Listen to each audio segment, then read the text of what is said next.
Hello everyone. ఇవాళైతే నేను మళ్ళీ after a long time ఇదే అనుకుంటా నేను పోస్ట్ చేయడం లాంగ్ వీడియో వచ్చేసి. సో ఐ థింక్ మీరు ఈ లాంగ్ వీడియో కోసం వెయిట్ చేస్తున్నారేమో అనుకుంటున్నాను. ఇవాళ మనం చేసే రెసిపీ ఏంటంటే బనానా ఫ్రై అన్నమాట. సో నేను బనానా ఫ్రై ఎలా చేశాను, చాలా సింపుల్గా చేసేసుకోవచ్చు. నేను మీకు మొత్తం చూపిస్తాను ఎలా అంటే.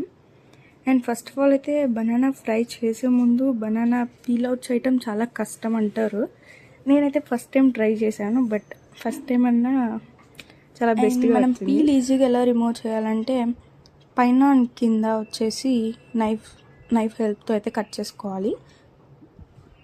అండ్ ఆఫ్టర్ దట్ బనానా కింద పెట్టేసి జస్ట్ ఒక స్లైస్ స్లీపింగ్ మోడ్లో ఒక స్లైస్ చేయండి. ఆ స్లైస్ అప్పుడు చిన్న హోల్ లాగా పడిపోతుంది కదా మొత్తం బనానా మొత్తం, అక్కడ ఫింగర్తో మనం పైకి లేపేస్తే ఈజీగా వస్తుంది. అండ్ దానిలో ఇంకో ట్రిక్ ఏంటంటే లోపల మనం ఫింగర్ పెట్టేసి అప్ టు బాటమ్ అంటే పైకి కిందకి ఒకసారి మూవ్ చేస్తే ఈజీగా అనమాట. ఇప్పుడైతే నీట్గా మనం చాప్ చేసేసుకోవడమే. మరి చిన్న పీసెస్ కాదు, మరి పెద్ద పీసెస్ అయితే కాదు, జస్ట్ లైక్ మీడియం పీసెస్ అయితే సరిపోతుంది. అండ్ ఇవన్నీ కట్ చేసుకున్న తర్వాత సో టోటల్ అయితే కట్ చేసుకోవడం అయిపోయింది. నెక్స్ట్ ఏంటంటే బౌల్లో వాటర్ తీసుకొని దాంట్లో కొంచెం సాల్ట్ అయితే వేసేయండి. ఆ సాల్ట్ వేసిన దాంట్లో మనం షాప్ చేసుకునే మొత్తం ప్లేస్ చేయాలి. ఇది ఆల్మోస్ట్ అందరికీ తెలిసిందే కదా, బనానా కలర్ అనేది షేడ్ అవ్వకుండా ఉంటుంది మనం సాల్ట్ వాటర్లో వేస్తే. సో మనం కట్ చేసిన ప్రతి బనానాని ఇంతే చేయాలి. నెక్స్ట్ నేనైతే ప్యాన్ అయితే పెట్టేశాను.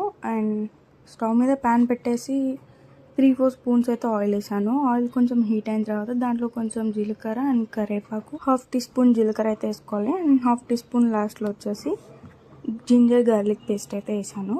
ఇప్పుడు ఇవన్నీ నీట్గా డీప్ ఫ్రై చేసుకోండి. అండ్ నెక్స్ట్ అయితే నేను ఇవి మొత్తం యాడ్ చేసి ఇందాకటివి దానిలో కొంచెం టర్మరిక్ అండ్ ధనియాల పౌడర్, జీరా పౌడర్ వేసేసి నీట్గా మిక్స్ చేసేసుకున్నాను. ఇంకా లాస్ట్ ఫినిషింగ్ నేను షూట్ చేయడం అయితే మర్చిపోయాను. Really I forget to shoot that. It's okay. Last ఎలా వచ్చిందో నేను మీకు చూపించబోతున్నాను. ఇంతటితో అయితే కంప్లీట్ అయిపోయింది. అండ్ సిమ్ ఫ్లేమ్లో పెట్టుకొని దాని మీద ఒక క్యాప్ పెట్టేసి మంచిగా కుక్ అయితే అయిపోతుంది. And thank you for watching. See you next video. Bye.